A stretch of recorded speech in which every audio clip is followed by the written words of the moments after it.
Where are you going for the holidays?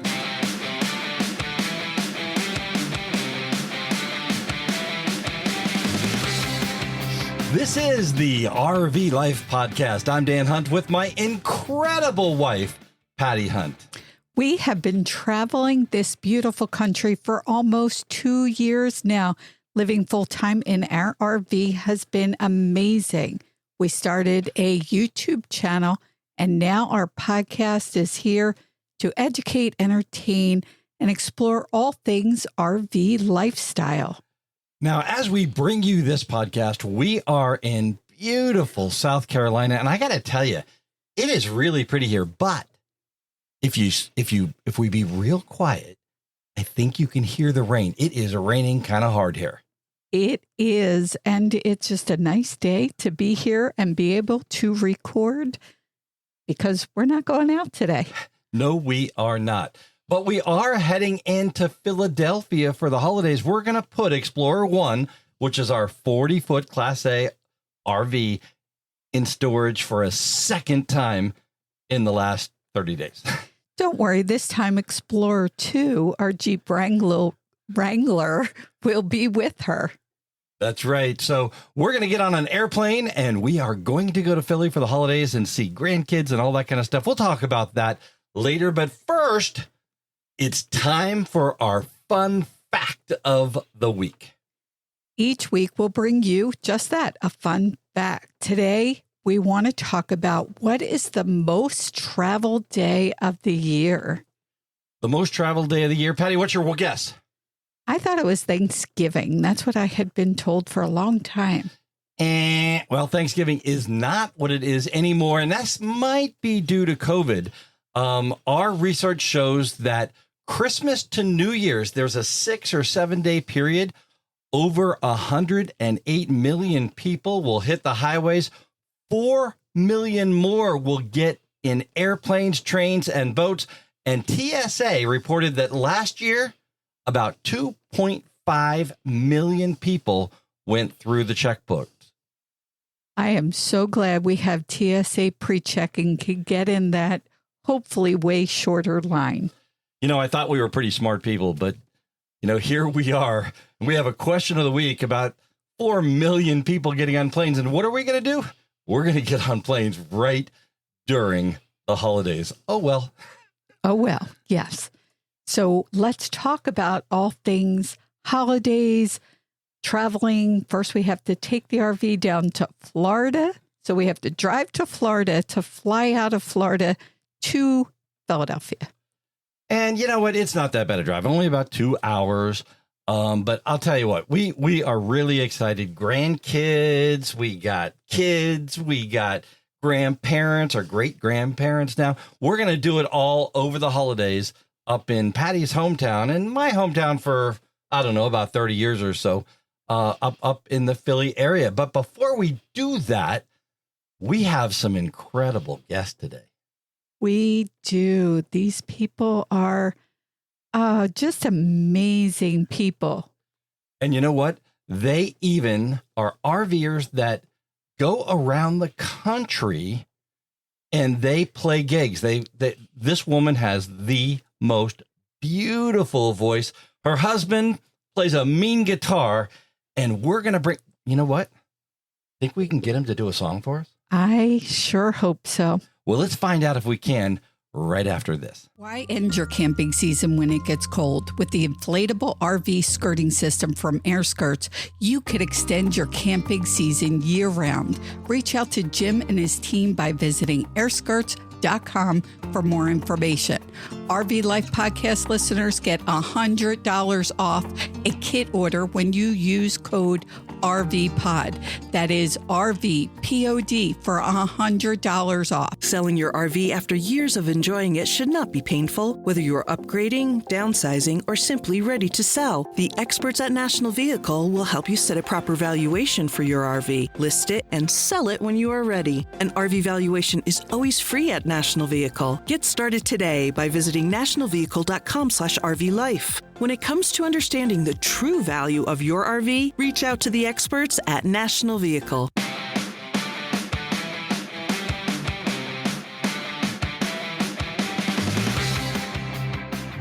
With over 1,500 songs in their acoustic jukebox, they are full-time RVers exploring the United States of America and performing gigs all along the way. They play songs that you just love that song.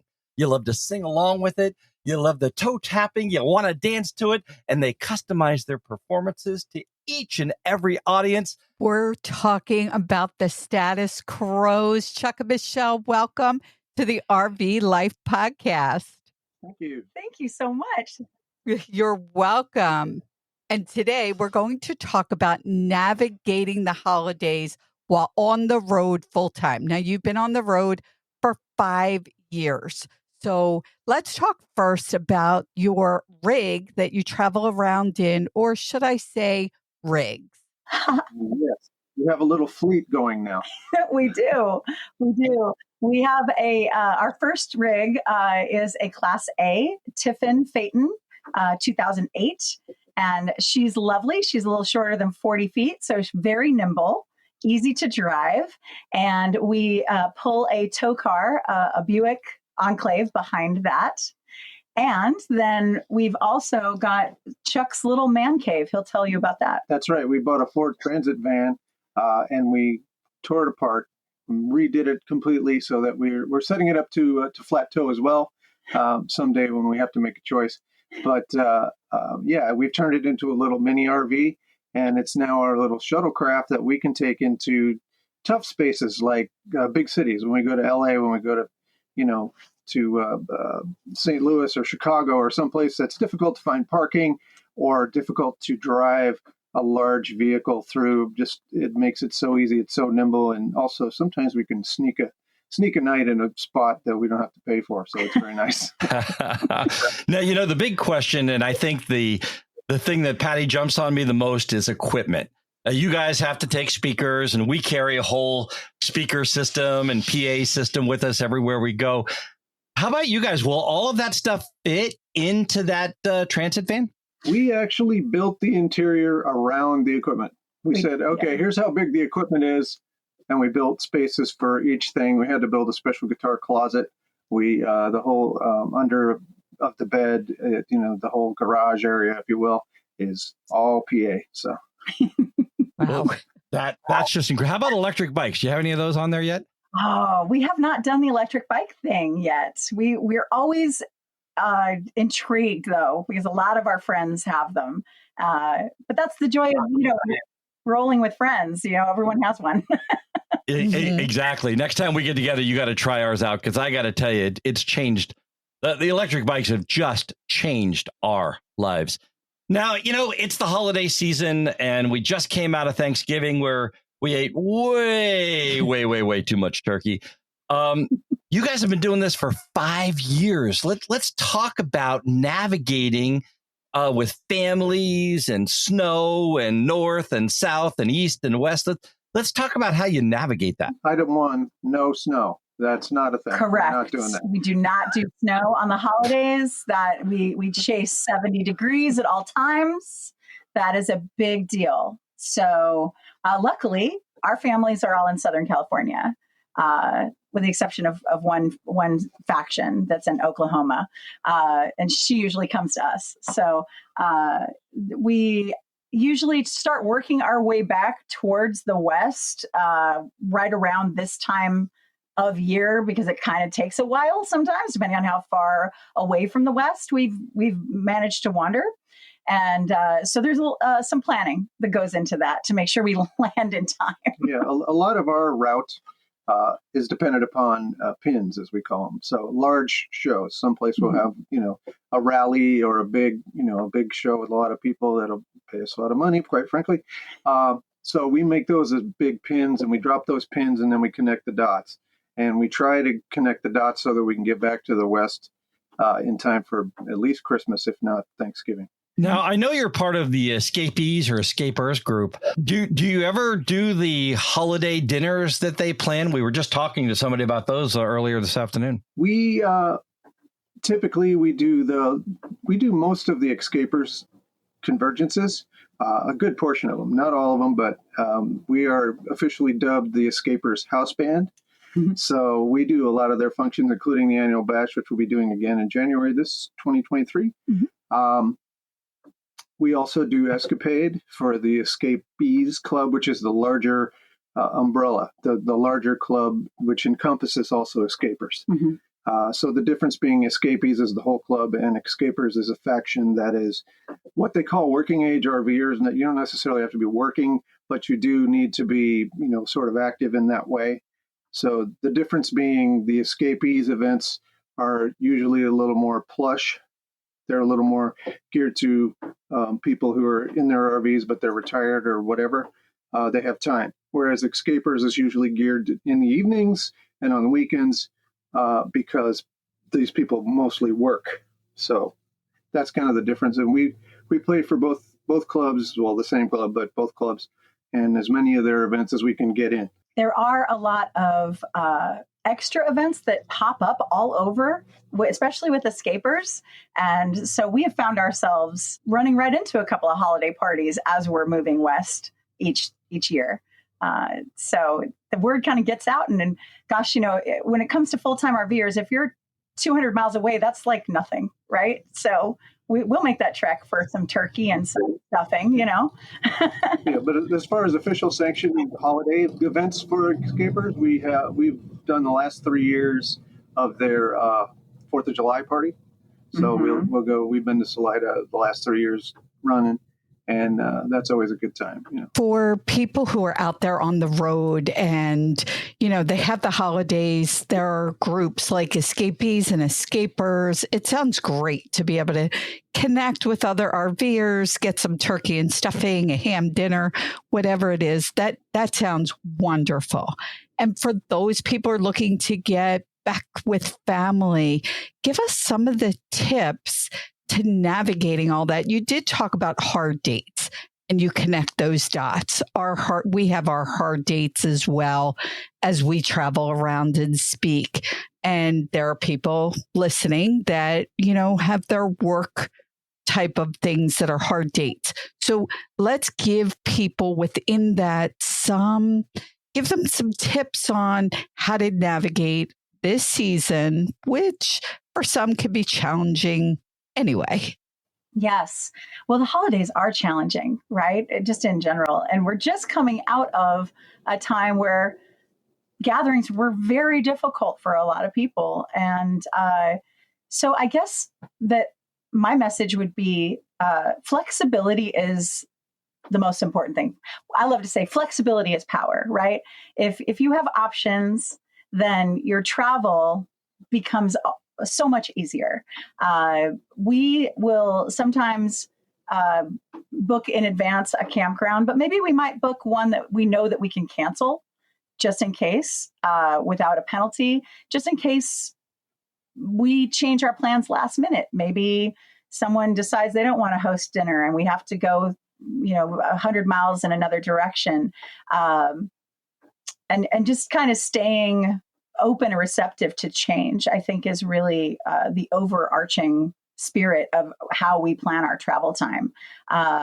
If you can be in something smaller, like a van, that's always easier when you're going to places like Los Angeles, which is where we have to go, because our big rig, we love her, but boy, we like to leave her behind somewhere where it's not so busy and drive in with a smaller car or our van. That's always ideal, and we're looking forward to doing that this season. Yeah, and sometimes the hard dates are hard dates in places that we can't get back to family necessarily. So one or two things will happen.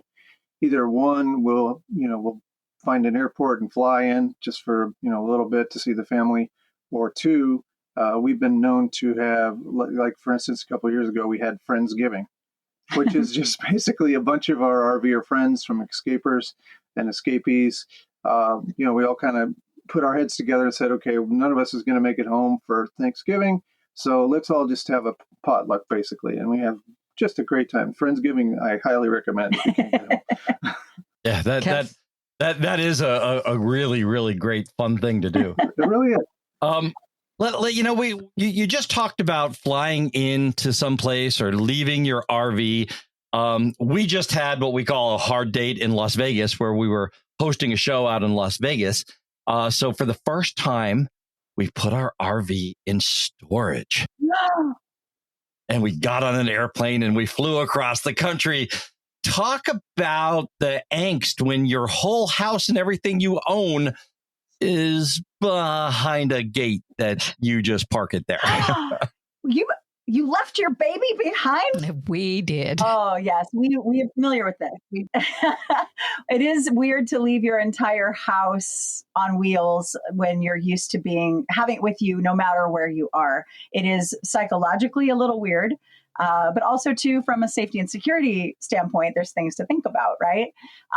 So it's one of the times where we actually will spend the money on a campground with full hookups, so that we know that all of the systems are going to be okay. Like the refrigerator will stay cold, so we don't have to empty the fridge. If it's somewhere warm, we know the AC will kick on when we're not there. So those kinds of logistical things you want to think about. You'd use that money for a hotel anyway, so you might as well give your baby a nice place to stay while you fly away. Also, too, securing things like don't leave your computers out, don't leave cash out, things like that, just in case someone manages to do something untoward, right? We don't want to make it easier for them to get our stuff. And other thoughts, babe? Yeah, we've been fortunate also in that we have so many friends within the Escapees and the Escapers Club. We usually have a couple of them around our rig. When we're staying in a park or whatever, they often will be there just to keep an eye on things, which is very comforting for us. Mm-hmm. We have even had a time when we had to leave town and we had to fly out. Some friends of ours were staying in the same park, and they had a family reunion, and so they were looking for bed space for people to use for the family reunion. So what they did was they used their own rigs for their family, and they moved into our rig for a week while we were out flying around. And so, yeah, that was fun. So that's something I didn't even think about. We did put our RV in storage, and she was totally, disconnected, no electric. The weather was great. We did have to empty the refrigerator, but that's a great suggestion to, have it in an RV park that people are around and you say, hey, take care of it. I'm going to be gone for a week. Now, here's the other thing. That was a comment. This is a question. Pulling the luggage out to pack. We have traveled literally all over the world. And this time, pulling that luggage out after a year and a half of having everything with us all the time was so difficult. Any suggestions for people on how to navigate that? Oh my gosh. I think just like letting go and accepting that you have to pack and you're going to leave your house and your bed. I grumble every time I have to travel for work and I have to pull out that darn suitcase and put it all and take it away. Why can't I just take my whole house with me? Yeah. Right. And we're all out of practice now because, we don't travel that much. So you just kind of got to develop the mindset of, okay, I'm flying into a place where I'll just buy it if I didn't. Yes, exactly. If I forgot it, I'll buy it when I just get there. buy it. No buy way. The shampoo. you forget your socks. Go buy some. Yeah. It's fine because we boondock a lot, so we're used to being self-contained, right? And if you pack a bag and you forget literally half of it, I mean, we could probably just walk away, lock it up, and get on a plane, and then just buy everything we get there because, like. There's stores everywhere when you fly somewhere. Yeah. I guess it depends where you're flying to. I guess, yeah, that's true. If you're going out into the middle of the jungle after you get there, then I guess you're sunk. But we don't go to the jungle after we leave. Well, the other thing, too, for me is for the last 18 months, we've lived basically in jeans and a T-shirt or shorts and a T-shirt, chasing the sun where it's always cool. Now, all of a sudden, I had to go to a corporate event and put a suit on. It was hard to get that stuff together. Yes. I dumped all of those things. In fact, Michelle made me give up all my ties. I kept my ties. Why I kept my ties, I don't know. It was just Why have you kept your ties? They're beautiful ties. They're not that beautiful. But all of the stuff, I hate slacks. Okay. I don't mind the dress shoes. I don't mind the dress shirts. I'll wear the tie if I have to. I hate slacks. I just hate them. So first thing to go for me was the slacks. And then after a while, I was like, well, slacks, I don't need the dress shoes. So there you go. Those are gone. And so now I have like 2 dress shirts left. I have probably 4 ties, I think. But when am I going to wear them? Never. I know. You know, everybody yells at me, or when I say everybody, I mean Patty yells at me all the time because I still have 2 tuxedos on board. Now I'm part of my job is an MC at events. So, but still, I do have tuxedos on board still. So I got to ask, how many hats? How many, every time I see you, every time I've seen your videos, you have really cool hats on. How many hats do you have? Me, you've only seen the probably the kind of fedora style. I have actually 2 left. I had 4, but now I'm down. I've been culling hats. However, baseball hats, I have 1,005, I think. There are so many baseball hats. You have one head. How could there be so many baseball hats? There are so many more baseball hats than I have.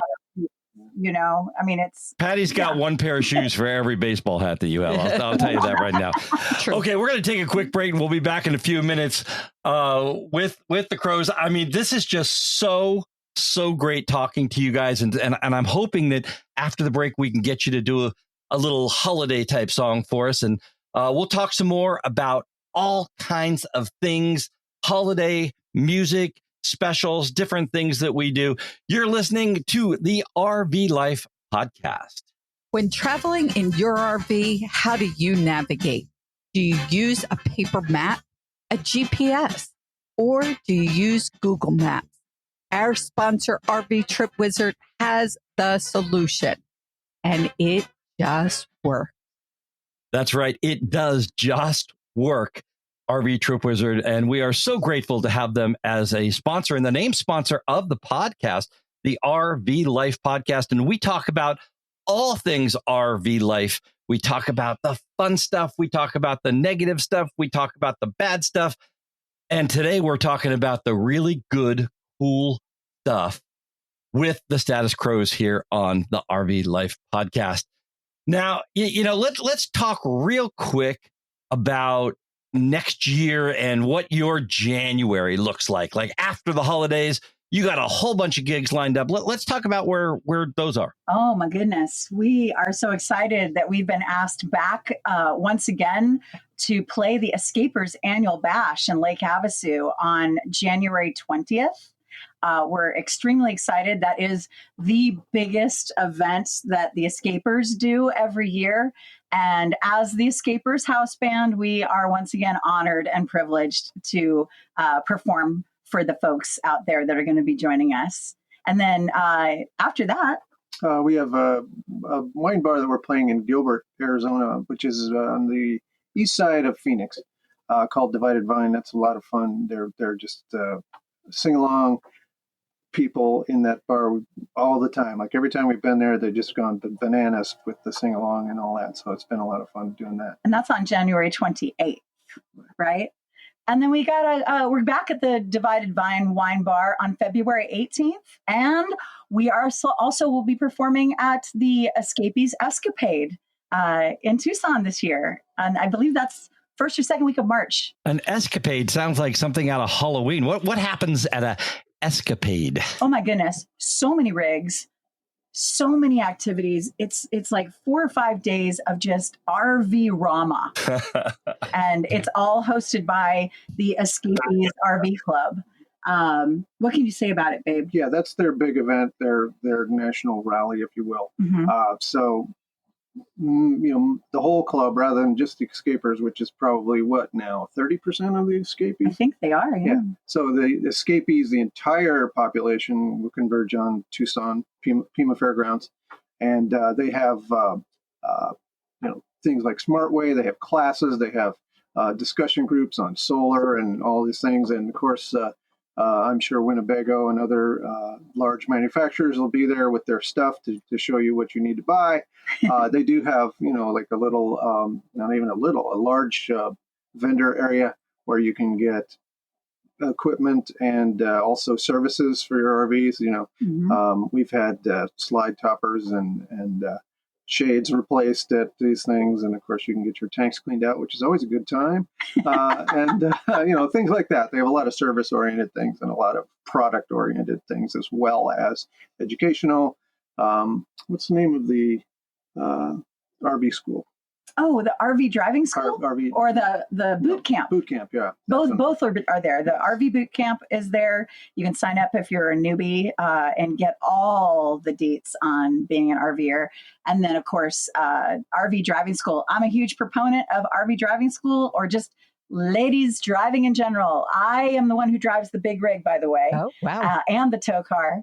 I am the main driver of the Class A. We call her Natasha, and we tow Boris behind her, and that is my job. So, and I learned how to do it through the RV driving school. That's great. Now you don't drive the man cave, huh? I love driving that man cave because it drives like a dream. Hello, Ford Transit. Love it, but that was the deal we made when we bought the Transit. I was like, okay, if we buy the Transit, which was her idea, then I get to drive the Transit. You got to drive the big girl. She's like, I love driving the big girl. Good. And for probably a year and a half, she didn't realize how much fun it was to drive, because I've been doing all the driving in the van. Mm-hmm. And then over the last few weeks, she's taken a couple of trips just by herself to go see people. And I may never get that van back. Yeah, pretty much a done deal. That thing is great. That's awesome. Now, we talked about travel during the holidays, and I kind of want to try to give our listeners a little more. You talked about being flexible, making those reservations, but we all know in trying to travel, A, during the holiday, B, with family, obviously challenges come up. You're supposed to be 200 miles away and you don't get there. What else can you share with our viewers to help them through this time? Okay. There can be so many challenges with regards to just moving about. If you can bring your rig with you and have it there, that's always ideal, whatever your rig is. I can say that we pull up along the curb of one of our friends' houses and just park next to their house with our rig. And they'll say, come in, stay in the guest room. And we're like, we'll see you for coffee, because it's more comfortable to just sleep in our own bed, right? And it's adorable, because a lot of our friends don't quite get that. Our family doesn't quite get that. Why? We've set up the guest room, we changed the sheets, well, okay, bring somebody else in then. We'll stay outside and we'll see you for coffee and breakfast, right? So if you can not disrupt your own routine as much as possible as RVers, or if you're not a full-timer, if you're make your rig as comfortable as you can, as if it was your home, so that then when you are taking it and living in it during the holidays, you have all those comforts that make you feel safe and secure and warm. Because even California gets cold in the evenings. and obviously, if you're traveling in any capacity, I mean, people who fly know this in spades, that you need to make your reservations in advance, and you need to be ready for crowds, and you need all that. Roads will be crowded. RV parks are going to be crowded. You're going to need that reservation. If you're going to an RV park, you're going to need that well in advance. So make sure that you know that if you intend to get to grandma's for Christmas, that you have an RV park that's reserved for you. And these are good tips. We just spent time at my daughter's. We were able to park the RV next to her house. Now we have a 40-foot, so we were able to park there. And yes, we came out and slept in the RV. Actually, the grandkids wanted to come in as well, and that just kind of made it fun. But we have our own space. We also were at my brother's and honestly didn't think we could fit a 40-foot in his driveway, and it actually fit. And it was nice to have our stuff in our space. But when you can't make that work, the RV parks are a good option. You said plan ahead. I think for the holidays, planning ahead. But here it is, December 7th. And for those people who haven't yet planned ahead, then there's still time. People will cancel reservations. So keep calling those RV parks because there may be openings that, they could still get into. So great suggestion. Thank you. Flexibility is something I think is something that's kind of underrated. I think in this lifestyle, change happens about every 15 minutes. So let's talk about the importance of flexibility as you especially navigate around the holiday season and cancellations here and cancellations there and moving here and there. Planning your route is also important. And that, in saying that, you may not want to go over whatever pass it is in the wintertime because there's a chance you could get snowed in. So knowing what your parameters are and planning for an extra day or whatever of travel, in case there's snow in the pass and you can't get through, or, obviously have your chains if you have chains, those kind of things count. When we're going to shows, like we're moving from point A to point Z, we try to pad a day or two in those travels so that, because more than once have we been just winded off the road. There's been so high winds that we said, no, this is no good. We'll just hunker down wherever we are and we'll go tomorrow in the morning when it's less windy or whatever. So these kind of things, also padding your route will help you in planning your route as far as, big roads versus small roads and, not high altitudes in the winter unless you absolutely have to. I just wanted to add that always keep in mind that we as RVers usually are a little bit more chilled out in general. I'd say we take the punches as they come, and we are typically, I think, more flexible than the people that we're visiting. And, they get really kind of excited about the holidays and, we got to be here, we got to be there, we got to cram it all in. And be mindful that that's where they are at and try to meet them where they are. I think that from just a holistic perspective, because we are full-time RVers or we are travelers in general, even if you're part-time, you have that ability to be more flexible. And so things that come up maybe aren't as big of a deal for us, that challenges like, the Santa didn't show up at the party. Oh, okay. No worries. Let's go find one in a mall, right? There's lots of things that become much more amplified at Christmas time or at holiday times for family. And if you can just stay open and receptive to and not be attached to outcomes, that always makes the holidays just a little bit better. I love that. I'm going to interrupt. Not being attached to an outcome, because sometimes I know for us, there have been times where we thought this was the way it was going to be. I'm ready to get annoyed, upset, angry, and it actually worked out better. So I'd like that suggestion, not being attached to a specific outcome, staying open. Yeah. Okay, let me put you on the spot. You could tell yourself your number one tip from your experience over the last 5 years. What would you tell yourself on the very first day you started? Wow. He really put you on the spot. Yeah, you really did. Okay, you got one? Okay. I got one. For me, it would be take your time. Yeah. Take your time to get there. I think as fresh RVers who are not chained to a schedule like we are, you try to just go see everything all now. It's got we're going to do all 500 whatever parks that we want to go see in the first year, and no, doesn't happen. No. So take your time. Take your time to see stuff. Take your time to get places. Pad your travel days so that you can, if you need to, take your time, because the weather will come up and repairs will come up and friends will show up with beer or wine or whiskey or whatever you like. And, these things will happen, and you'll not only sometimes have to, flex yourself, but also want to flex yourself. Your friends are right there. We want to go hang with them for 2 days. We can do that if we take our time. Oh, I love that. That's great. Wait a minute.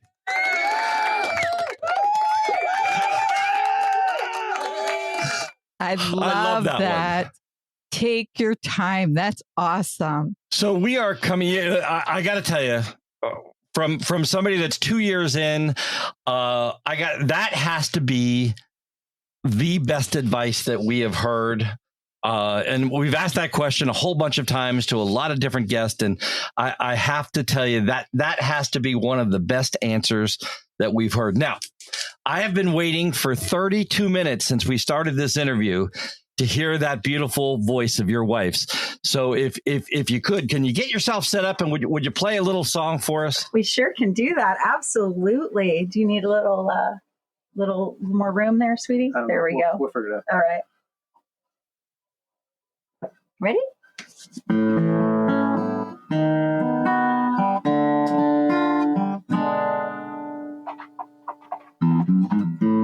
Maybe it's much too early in the game. Oh, but I thought I'd ask you just the same. What are you doing, New Year? New Year's Eve. Who's gonna be the one to hold you tight when it's exactly 12 o'clock at night? Welcoming in the new year. New Year's Eve. Maybe I'm crazy to suppose I'd ever be the one you chose out of 1,000 invitations you'd receive. Oh, but in case I stand one little chance, here comes a jackpot question in advance. What are you doing, New Year's Eve? What are you doing, New Year's Eve? Thank you so much. That was awesome. I just want to thank you, Chuck and Michelle, for giving our listeners such great tips for navigating the holidays and for playing that amazing song. I can't wait to come see you guys in person. So we're going to check out your schedule and come see you. We'll be in the back yelling.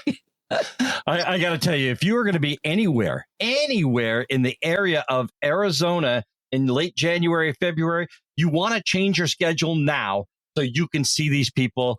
We have met these people. They are just cool people to hang out with, cool people to sit and talk with, cool people to be on a panel with. And I will be in the front row listening to that voice sing as long as I possibly can. You can sing me to sleep every single night. Thank you so much for being with us. Thanks so much. You're listening to the RV Life Podcast. I'm Dan Hunt with my incredible wife, Patty Hunt, and we will be back right after this. National Indoor RV Centers with over 1,000 motorhomes available across multiple locations. National Indoor RV Centers continues to provide an outstanding hassle-free motorhome ownership experience. National Indoor is the #1 Newmar dealer in the nation and also features brands like Integra, Winnebago, and much more. Visit nirvc.com and become a part of the National Indoor RV Centers family. Clear 2O continues to bring its expanding line of water filtration products to RVers with innovations such as their DirtGuard sediment pre-filter, their 1-micron solid carbon block inline water filter, and a wide variety of high-quality filters for your RV's whole house filter system. When it comes to clean water for your RV life, the answer is clear. Clear 2O. Visit clear20.com and use the coupon code RVLifePodcast to save an additional 5% on every purchase.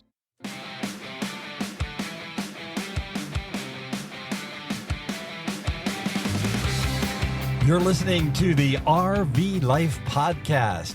I'm Dan Hunt with my incredible wife, Patty Hunt, coming to you from South Carolina for this show. But, before we get into this more, I'd like to talk, Patty, a little bit about air skirts. That was the last commercial up there, but I don't know. They're just such great people. I just love talking about them.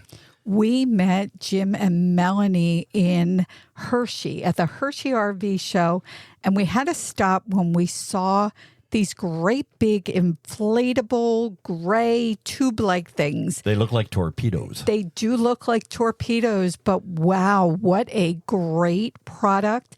And I gotta say, Dave Solberg from RV Repair Club said genius. He was wondering why he hadn't thought of it himself. You can hear all about that in our show number 001. Yes, our first show.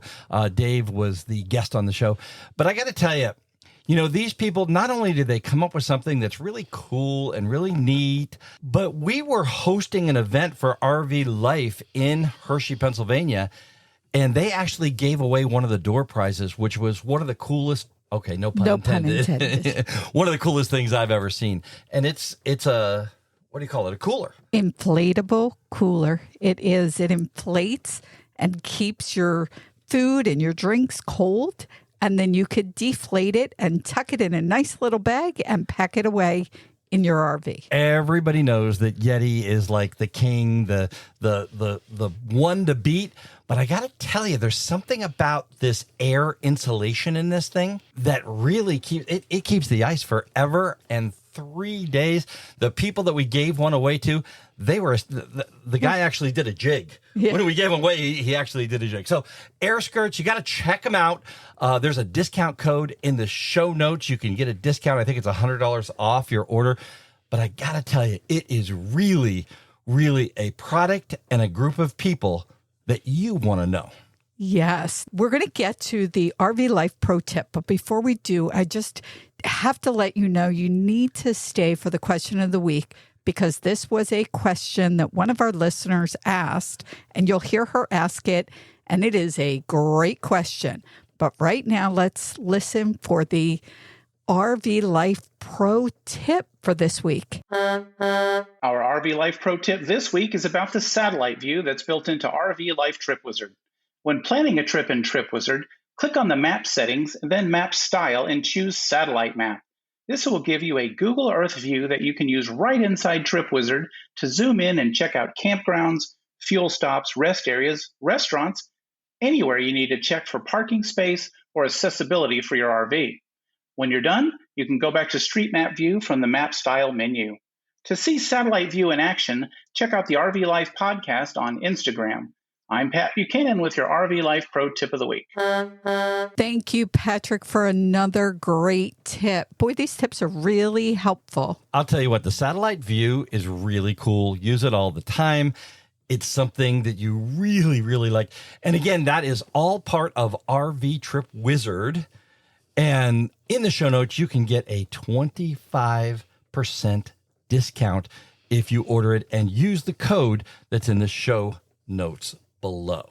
Now, it is time for the question of the week. Hi, I'm Victoria, and we are from Seattle, Washington, and we're full-timers now.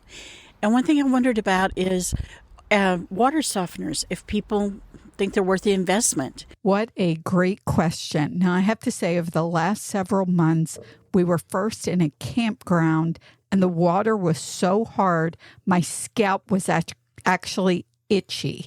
So that's hard water, right? Hard, minerally, yucky. Yes. So a water softener would be a great investment there. Now, we were also, after that, in an area where the water was super soft. You know, when you get in the shower and you feel like you still have soap on your body and you just can't get rid of it. Does a water softener help that? Yeah, not really. So, when we look at a question like this and we talk to the experts out there, we get one of those answers. It kind of depends on where you are in the country and where you plan on going. Now, if you're a full-timer like us and you're all over the country, you probably want to have a water softener, because where we were up in Pennsylvania, that water was so hard and minerally, it was really difficult to take a shower there. Absolutely. And my scalp is still kind of, getting better from it. Now, I will give somebody tips. If you do have hard water, my daughter suggested using vinegar. Don't get it in your eyes, but it really worked. Thank you, Emily, for that suggestion. Now, I do want to point out, too, that a water softener does not replace a water filter. Now, we are working on a video right now. It'll be up in the middle of December on our YouTube channel, and it's going to really talk about what's a micron and what are these water filters that you see on the back of everybody's RV? What do they really do? So we're working on that video right now. Now, let's talk about next week's podcast interview. I'm so excited. She is Girl Camper. So are you camping on your own? Are you a solar camper? I'm so excited about her coming on. She gave so many great pieces of information, and actually it doesn't matter if you are solo or camping with others. You know what? She has just got such an incredible story. She's not just a camper. She's not just a solo camper. She went out and started a magazine called Girl Camper, and she publishes it 4 times a year. It's an incredible magazine. It's like life. It's like really thick, heavy paper. It is just a really, really great magazine. It is. And the story that she tells about the magazine and why she created it the way she did, well, I guess you just have to listen in next week. That'll be on next week's show right here on the RV Life Podcast. I'm Dan Hunt with my incredible wife, Patty Hunt, saying have a great rest of today. And an even better day tomorrow.